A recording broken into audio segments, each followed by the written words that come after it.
Assalamualaikum warahmatullahi wabarakatuh. Untuk kesempatan kali ini kita akan membuat tracker atau alat bantu untuk menekan dari seal shock depan ya teman-teman.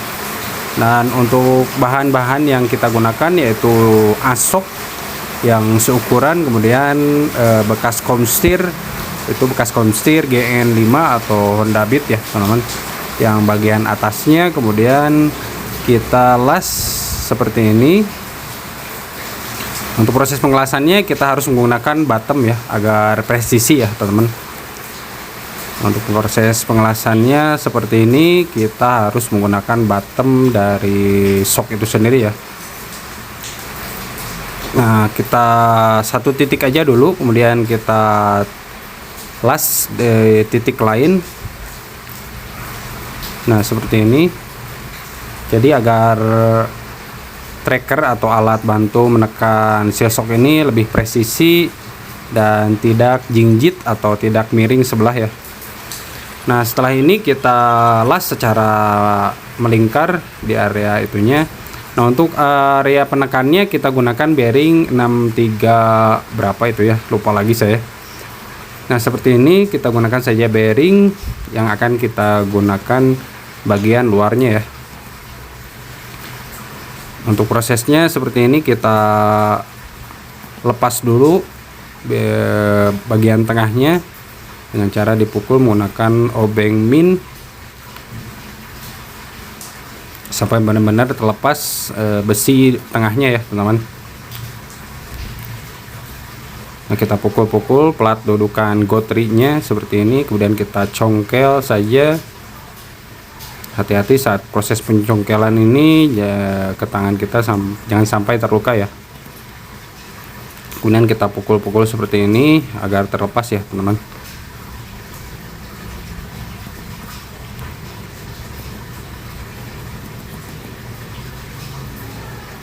Nah, seperti ini ya.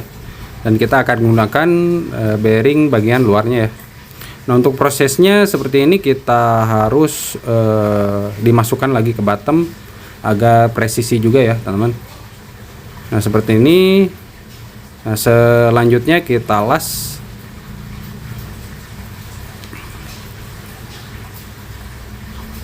Nah, kita las sambil ditekan bagian asoknya. Kemudian kita las titik dulu salah satu bagian dari bearing luar ini ke bagian itunya ya teman-teman. Nah, kita las ke bagian dudukan komstirnya seperti ini ya, dipastikan harus benar-benar presisi ya. Jadi kita harus tekan sebelum kita las ya teman-teman. Nah, ini proses pengelasannya seperti ini. Nah, sambil saya tunggu, nah ini saya fokuskan dulu kameranya. Nah, kemudian kita tekan bagian atasnya. Nah, seperti ini kita las dan kita las di titik lain ya. Jadi video ini nggak saya skip ya teman-teman, nggak saya lewat-lewat. Jadi ini hanya dipercepat 2,3 saja.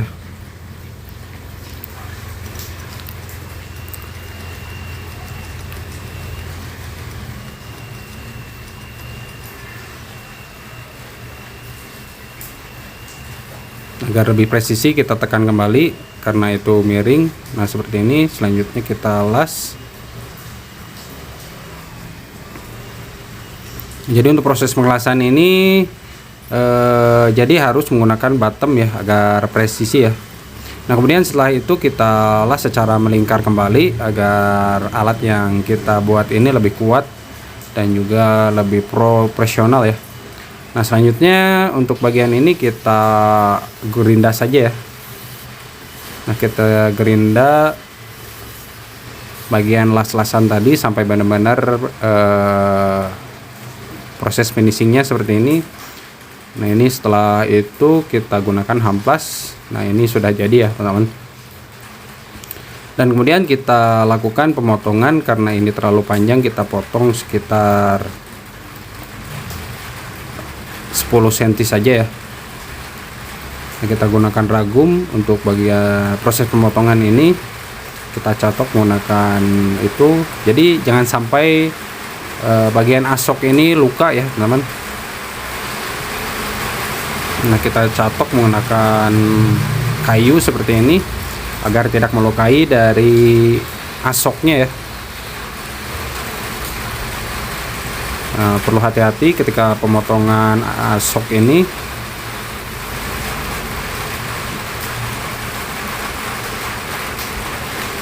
Jadi untuk prosesnya sampai benar-benar terpotong dengan baik ya. Nah, setelah proses pemotongan ini kita harus hilangkan bagian area sisi tajam dari asok ini ya teman-teman. Nah, ini kita perhalus lagi, kemudian kita bagian ujung sisi ujungnya ini kita siku seperti ini. Dan setelah itu kita finishing bagian asok ini, jangan sampai ada yang lecet ya. Untuk proses pemukulan atau dudukan untuk pemukulnya kita gunakan baut yang bekas seperti ini, kemudian kita las kembali ya teman-teman. Nah, ini sudah jadi ya. Jadi untuk prosesnya seperti ini. Nah, ini simulasi saja ya, karena tidak ada bahan untuk seal shock yang saya gunakan. Jadi ini hanya simulasi saja menggunakan shock yang ada, kemudian kita proses pemasangannya seperti ini. Dan ini sangat proper sekali untuk digunakan ya teman-teman. Jadi tidak akan miring sebelah ya. Nah, jadi untuk prosesnya pembuatan dari alat menekan seal shock ini cukup sekian, dan terima kasih telah menonton video ini. Jadi ini alat yang sangat proper sekali ya, dan tidak akan membuat miring ya teman-teman. Jadi untuk videonya seperti itu aja, mudah-mudahan bermanfaat.